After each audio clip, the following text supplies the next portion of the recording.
India versus England 4th T20 match preview ఈ వీడియోలో మనం తెలుసుకుందాం. అసలు మరి ఇంతవరకు జరిగిన 3 మ్యాచ్లలో 2 మ్యాచ్లు అయితే ఇండియా గెలిచింది, లాస్ట్ మ్యాచ్ అయితే ఇంగ్లాండ్ గెలిచింది. లాస్ట్ మ్యాచ్ లో ఇండియా గెలిచి సిరీస్ అయితే సీల్ చేస్తారని చెప్పేసి అందరు ఎక్స్పెక్ట్ చేశారు, కానీ మనల్లో ఓవర్ కాన్ఫిడెన్స్ వల్ల మ్యాచ్ అయితే నిజంగా ఓడిపోయింది భయ్య.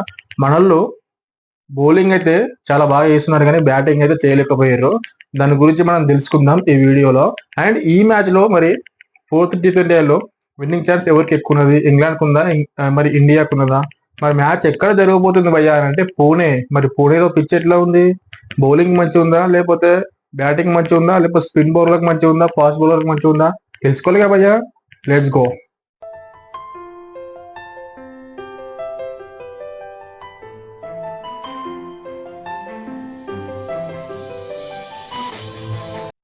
హాయ్, హలో, నమస్తే, welcome to Kiran Kumar blogger. India versus England 4th T20 match. India playing 11 ఒకసారి మనం చూసుకుంటే ఈ మ్యాచ్ లో మాత్రం రింకు సింగ్ అయితే బ్యాక్ వస్తుందని చెప్పేసి అయితే మనకి ఇన్ఫర్మేషన్ అయితే ఉంది. ఒకవేళ రింకు సింగ్ కనుక ప్లేయింగ్ 11 కి వస్తే మాత్రం ఖచ్చితంగా ధ్రువ్ జురెల్ అయితే రీప్లేస్మెంట్ చేయాలి. ధ్రువ్ జురెల్ ప్లేస్ లో అయితే రింకు సింగ్ వస్తాడు. మరి బౌలింగ్ కనుక చూసుకుంటే మొహమ్మద్ షమి ఆడతాడా ఈ మ్యాచ్ లో అంటే ఖచ్చితంగా ఈ మ్యాచ్ లో మొహమ్మద్ షమి ఆడతాడు ప్లేయింగ్ 11 లో. ఎందుకు చెప్తానంటే ఫస్ట్ మనం పిచ్ గురించి తెలుసుకుందాం. పిచ్ అయితే మనం మనం హిస్టరీ కనుక ఒకసారి చూసుకుంటే పూణేలో జరిగిన మ్యాచ్లలో లాస్ట్ 4 T20 మ్యాచ్లలో కూడా 50-50% ఉంది. అంటే ఫస్ట్ బ్యాటింగ్ వచ్చిన వాళ్ళకి ఆ 4 T20 మ్యాచ్లలో ఫస్ట్ బ్యాటింగ్ వచ్చిన వాళ్ళు 2 times విన్ అయ్యారు, అండ్ ఫస్ట్ బౌలింగ్ చేసిన వాళ్ళు కూడా 2 times విన్ అయ్యారు. 50-50 ఛాన్సెస్. అంటే ఖచ్చితంగా ఎవరైతే టాస్ విన్ అవుతారో వాళ్ళు చేసింగే తీసుకుంటారు నాకు తెలిసి అయితే. ఎందుకంటే చేసింగ్ కొంచెం ఈజీ అనిపిస్తుంది. టార్గెట్ సెట్ చేసుకున్న తర్వాత ఇంత టార్గెట్ ఉంది, దీన్ని మనం చేసేయాలి అనుకుంటే ఖచ్చితంగా చేసింగ్ ఈజీ అవుతుంది. ఏ మ్యాచ్లలో అయినా చేసింగ్ ఈజీ అవుతుంది. ఒకవేళ పిచ్చింగ్ అనగా చాలా దారుణంగా ఉంటే మాత్రమే ఫస్ట్ బ్యాటింగ్ మాత్రం తీసుకుంటారు. కానీ ఇక్కడ పూణేలో అయితే ఫ్రెండ్లీ బ్యాటింగ్ ఆల్మోస్ట్ 200 దాకా కూడా కొట్టిన స్కోర్ కూడా ఉన్నది లాస్ట్ లో. అని అంటే అక్కడ యావరేజ్ మాత్రం చూసుకుంటే strike rate 8.65, almost near to 9 వరకు ఉంది. అని అంటే 170-180 ఈజ్ ద యావరేజ్ స్కోర్ పూణేలో. కానీ మరి ఫస్ట్ బ్యాటింగ్ తీసుకునే వాళ్ళు ఖచ్చితంగా 180 or 190 మాత్రం కొట్టిరు అనుకో, ఖచ్చితంగా డెఫినెట్లీగా మస్తు టఫ్ కాంపిటీషన్ అయితే ఇస్తారు భయ్య. మరి ఈసారి ఇంగ్లాండ్ 4th T20లో ఖచ్చితంగా విన్నింగ్ అవ్వడానికి అయితే ఎక్కువ ఛాన్స్ ఉంది. ఎందుకు విన్నింగ్ అవ్వడానికి ఎక్కువ ఛాన్స్ ఉంది అంటే సీమర్స్కి అయితే కొంచెం హెల్ప్ అవుతుంది, స్పిన్నర్లకు అయితే కొంచెం కష్టంగా అవుతుంది భయ్య. మన ఇండియా వాళ్ళైతే ఫస్ట్ T20 చూసుకో, సెకండ్ T20 చూసుకో, థర్డ్ T20 చూసుకో, మనోళ్ళు బౌలింగ్ జబర్దస్త్ చేసారు. స్పిన్ బౌలర్ యూజ్ చేసి మొత్తం ఇంగ్లాండ్ అయితే 30 తిప్పలు పెట్టిండు గౌతమ్ గంభీర్. ఈ మ్యాచ్ లో కూడా స్పిన్ బౌలర్లు ఖచ్చితంగా ఉంటారు. ఎందుకు ఉంటారు అని అంటే ఇంగ్లాండ్ వాళ్ళు వర్సెస్ స్పిన్ వచ్చేసి స్ట్రైక్ రేట్ చాలా తక్కువ, అదే ఫాస్ట్ బౌలర్కి వచ్చేసి స్ట్రైక్ రేట్ చాలా ఎక్కువ ఉంది వాళ్ళకి. ఫాస్ట్ బౌలర్లు ఎంత మంచి ప్లేయర్ అయినా కానీ వాళ్ళు మంచిగా ఆడతారు ఇంగ్లాండ్ వాళ్ళు.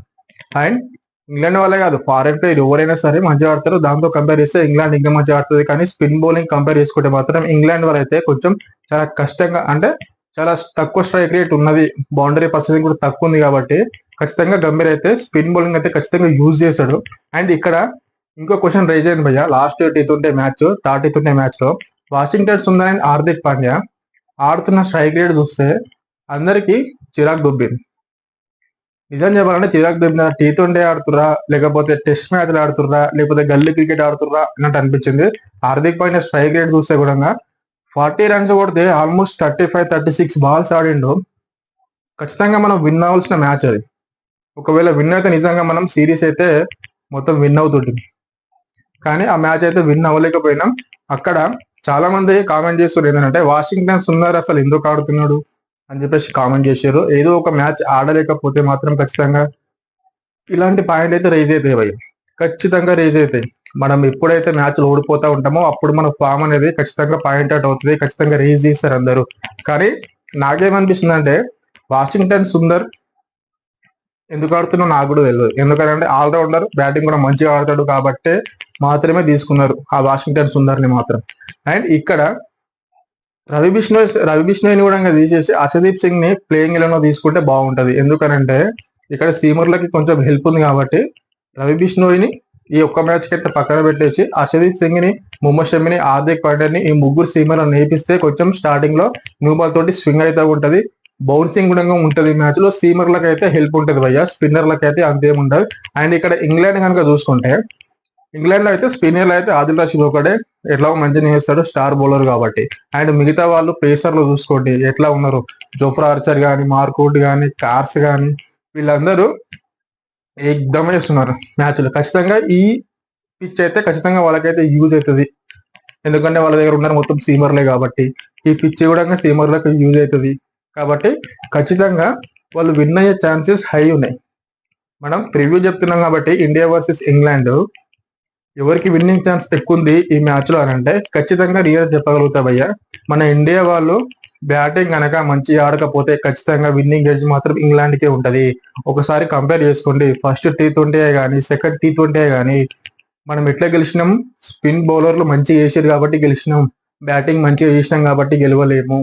ఎందుకంటే వాళ్ళ టార్గెట్ మనకి ఇచ్చింది ఎంత, 132 ఫస్ట్ మ్యాచ్ లో, సెకండ్ మ్యాచ్ లో 165. ఈ స్కోర్ కొట్టడం ఇండియాకి చాలా ఈజీ అది. అండ్ మళ్ళీ అక్కడ స్పిన్ బౌలర్లు ఎవ్వరు లేరు ఇంగ్లాండ్ లో. ఒకవేళ వాళ్ళ దగ్గర స్పిన్ బౌలర్లు మనలాగానే ఉంటే ఖచ్చితంగా వాళ్ళతో మనం ఆడాలంటే చాలా కష్టంగా అవుతుండే. ఒకసారి మీరు అబ్జర్వ్ చేయండి, మనం విన్ అయింది కూడా బౌలింగ్ తోటే. అండ్ అంతెందుకు అయ్యా, ఇంగ్లాండ్ కూడా విన్ అయింది బౌలింగ్ తోనే థర్డ్ T20లో. కానీ స్పిన్ బౌలర్లు మంచి చేసిన పిచ్ లో వాళ్ళు సీమర్స్ తోనే గెలిచారు. వాళ్ళ దగ్గర సీమర్స్ ఉన్నారో వాళ్ళతోటి ఇండియా పైన గెలిచారంటే మన ఇండియా బ్యాటింగ్ ఎట్లుందో ఒకసారి మీరు థింక్ చేయండి. ఒకవేళ ఈ మ్యాచ్ లో మాత్రం ఖచ్చితంగా కంబ్యాక్ ఇచ్చి ఇండియా వాళ్ళు బ్యాటింగ్ కనుక ఇంప్రూవ్ కనుక చేసుకోలేకపోతే మాత్రం ఖచ్చితంగా ఈ మ్యాచ్ అయితే లూజ్ అవుతారు. ఒక ఇండియన్ గా నాకు ఇది చెప్పాలని ఇష్టం లేదు, కానీ యాజ్ ఎ ఫ్యాక్ట్ చెప్పాలి ఖచ్చితంగా, అది ఫ్యాక్ట్ అంతే. ఖచ్చితంగా బ్యాటింగ్ మంచి చేయలేకపోతే మాత్రం ఇండియా అయితే ఓడిపోవడానికి అయితే చాలా ఛాన్సెస్ ఉంది భయ్య.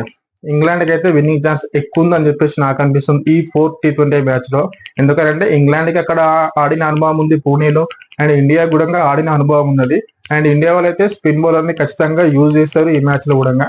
కానీ నా ఉద్దేశం ఏంటంటే ముగ్గురుని అయితే యూజ్ చేయాలి సీమర్లను కూడా, మొహమ్మద్ షమీని, హార్దిక్ పాండ్యాని అండ్ హర్షదీప్ సింగ్. ఈ ముగ్గురు అయితే ఖచ్చితంగా ఉంటే కొంచెం టఫ్ ఇస్తాం వాళ్ళకి అని చెప్పేసి నాకు అనిపిస్తుంది. కానీ ఇండియాని ఎక్కడ తక్కువ అంచనా వేయొద్దు భయ్యా, ఇండియాని ఎక్కడ తక్కువ అంచనా వేయొద్దు. అండ్ అట్లాగే ఇంగ్లాండ్ని కూడా తక్కువ అంచనా వేయొద్దు. ఇద్దరు ఇంటర్నేషనల్ ప్లేయర్సే కాబట్టి, ఇంటర్నేషనల్ టీమ్సే కాబట్టి ఖచ్చితంగా గట్టి పోటీ అయితే ఇస్తారు భయ్య. అండ్ ఈ మ్యాచ్ అయితే ఇండియా అయితే విన్ అవుతామని చెప్పేసి అనుకుందాం అందరం. మరి మీరేమనిపిస్తుందో, మీకేమనిపిస్తుందో కింద కామెంట్ సెక్షన్ లో రాయండి. కానీ విన్నింగ్ ఎడ్జ్ అయితే కొంచెం ఇంగ్లాండ్కి ఉందని చెప్పేసి నాకు అనిపిస్తుంది. ఖచ్చితంగా గట్టి కాంపిటీషన్ అయితే వాళ్ళు ఇస్తారు. ఒకవేళ ఈ మ్యాచ్ ఇంగ్లాండ్ విన్ అయినా కానీ నెక్స్ట్ వాంకడే స్టేడియంలో మ్యాచ్ అయితే ఉంది, ఖచ్చితంగా అది ఇండియానే గెలుస్తుంది. అది అందరూ తెలిసిన విషయమే. సిరీస్ అయితే మనదే భయ్యా, సిరీస్ అయితే మనదే. కానీ ఈ మ్యాచ్ లో మాత్రం ఎవరైతే మంచిగా ఆడతారో వాళ్ళైతే గెలవగలుగుతారు. ఇంగ్లాండ్కి అయితే కొంచెం విన్నింగ్ ఛాన్స్ ఎక్కువ ఉందని చెప్పేసి నాకు అనిపిస్తుంది. ఎందుకంటే వాళ్ళ దగ్గర సీమర్లు మంచివారు, అండ్ బ్యాటింగ్ కూడా వాళ్ళ దగ్గర ఇంప్రూవ్ అయింది. బ్యాటింగ్ కూడా లాస్ట్ నెంబర్ 8 వరకు అయితే వాళ్ళు మంచి అందరు హిట్టర్లే ఉన్నారు కాబట్టి ఖచ్చితంగా వాళ్ళకు విన్నింగ్ ఛాన్స్ ఎక్కువ ఉందని చెప్పేసి నాకు అనిపిస్తుంది. మీకేమనిపిస్తుంది కింద కామెంట్ సెక్షన్ లో కామెంట్ రాయండి. అండ్ ఈ వీడియో కనుక మీకు నచ్చినట్లయితే లైక్ చేయండి, కామెంట్ చేయండి, షేర్ చేయండి. కొత్త వాళ్ళు చూసుకుంటే మాత్రం సబ్స్క్రైబ్ చేసుకోండి. అండ్ ఒకవేళ మీకు ఐపీఎల్ అప్డేట్స్, ప్రివ్యూ కానీ, రివ్యూస్ కానీ కావాలి అనుకుంటే, ఐపీఎల్ అంటే అయిపోయినాయి ఐపీఎల్ కాదు భయ్యా, 2025 ఐపీఎల్ సీజన్ లో మీకు ప్రివ్యూస్ అండ్ రివ్యూస్ కావాలి అనుకుంటే ఖచ్చితంగా నా ఛానల్ని సబ్స్క్రైబ్ చేసుకొని పెట్టుకొని కింద ఉన్న బెల్ ఐకాన్ని క్లిక్ చేసుకొని పెట్టుకొని, ఎందుకనంటే నేను వీడియో చేయగానే మీ దాకా రావాలి కదా, మీరు చూడాలి కదా. And thank you everyone.